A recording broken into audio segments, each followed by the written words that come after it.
கர்த்தருடைய பரிசுத்த நாமத்திற்கு ஸ்தோத்திரம் உண்டாவதாக. கர்த்தராகிய இயேசு கிறிஸ்துவின் நாமத்தில் உங்களுக்கு கிருபையும் சமாதானமும் உண்டாவதாக.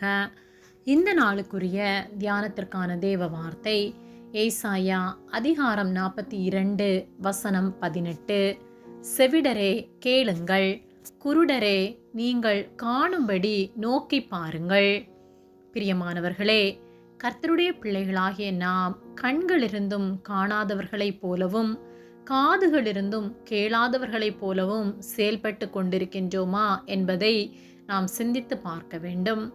ஏசாயா 42:18 செவிடரே கேளுங்கள், குருடரே நீங்கள் காணும்படி நோக்கி பாருங்கள் என்று சொல்லப்பட்டுள்ளது.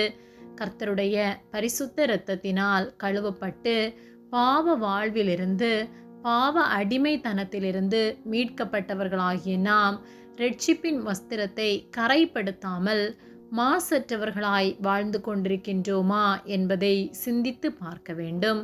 வேதத்தை தினந்தோறும் தியானிக்கின்றோம், ஆனால் வேத வார்த்தைகளின்படி நடக்கின்றோமா? எதை செய்தாலும் கர்த்தருடைய நாமம் மகிமைப்படும்படியான காரியங்களை செய்கின்றோமா? கர்த்தருடைய சித்தத்தை நிறைவேற்றுகிற வாழ்க்கை வாழ்கின்றோமா? பரிசுத்தமாய் நாம் வாழ்கின்றோமா?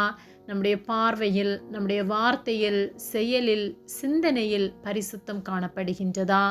நாம் வாழ்கிற வாழ்க்கை கர்த்தர் விரும்புகிற வாழ்க்கையாக காணப்படுகின்றதா?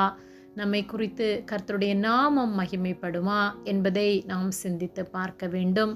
ஆதியாகமம் 6:6 தாம் பூமியிலே மனுஷனை உண்டாக்கினதற்காக கர்த்தர் மனஸ்தாபப்பட்டார், அது அவர் இருதயத்துக்கு விசனமாயிருந்தது என்று சொல்லப்பட்டுள்ளது.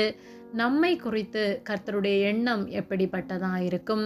அவர் நமக்காக இந்த உலகில் மனிதனாய் வந்து பாவமற நம்மை கழுவியும் நாம் அசுத்தத்தில் வாழ்ந்து கொண்டிருக்கின்றோமா, இல்லை கர்த்தர் விரும்புகிற வாழ்க்கை வாழ்ந்து கொண்டிருக்கின்றோமா என்பதை சிந்தித்து கர்த்தருடைய கட்டளைகளை தினம்தோறும் ஆராய்ந்து அவற்றில் பிரியப்பட்டு அதை கை கொள்கிறவர்களாய் சாட்சியுள்ள வாழ்க்கை வாழ்கிறவர்களாய் வாழ வேண்டும்.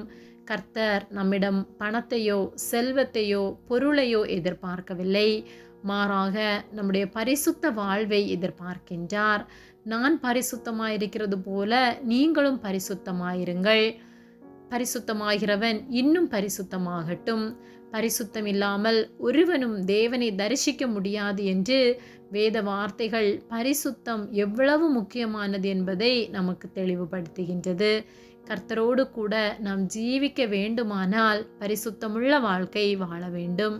பரிசுத்தமுள்ள வாழ்க்கை வாழ நாம் கர்த்தருடைய வார்த்தைகளை தியானித்து அதை கை கொண்டு அவருக்கு கீழ்ப்படிந்து அவருக்கு சாட்சியாய் வாழ்ந்து அவர் நாமத்தை மகிமைப்படுத்த வேண்டும்.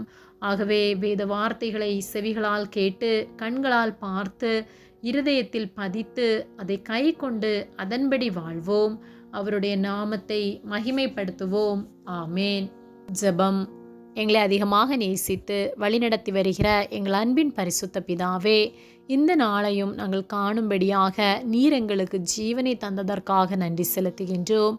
நாங்கள் தியானித்த வார்த்தையின்படியே எங்கள் கண்களை திறந்து எங்கள் செவிகளை கேட்க பண்ணும்படியாய் நாங்கள் ஜெபிக்கின்றோம். உம்முடைய வார்த்தைகளை கை கொண்டு வாழத்தக்கதான கிருபைகளை நீர் எங்களுக்கு தரும்படியாய் ஜெபிக்கின்றோம். ஒவ்வொரு நாளும் உம்முடைய வார்த்தைகளின்படி நடக்க எங்களுக்கு நீர் உதவி செய்வதற்காக நன்றி செலுத்துகின்றோம். எங்களை உம்முடைய கரத்திலே ஒப்புக் கொடுக்கின்றோம். இயேசுவின் நாமத்தில் ஜெபிக்கின்றோம் பிதாவே, ஆமேன். கர்த்தர் உங்களை ஆசீர்வதிப்பாராக.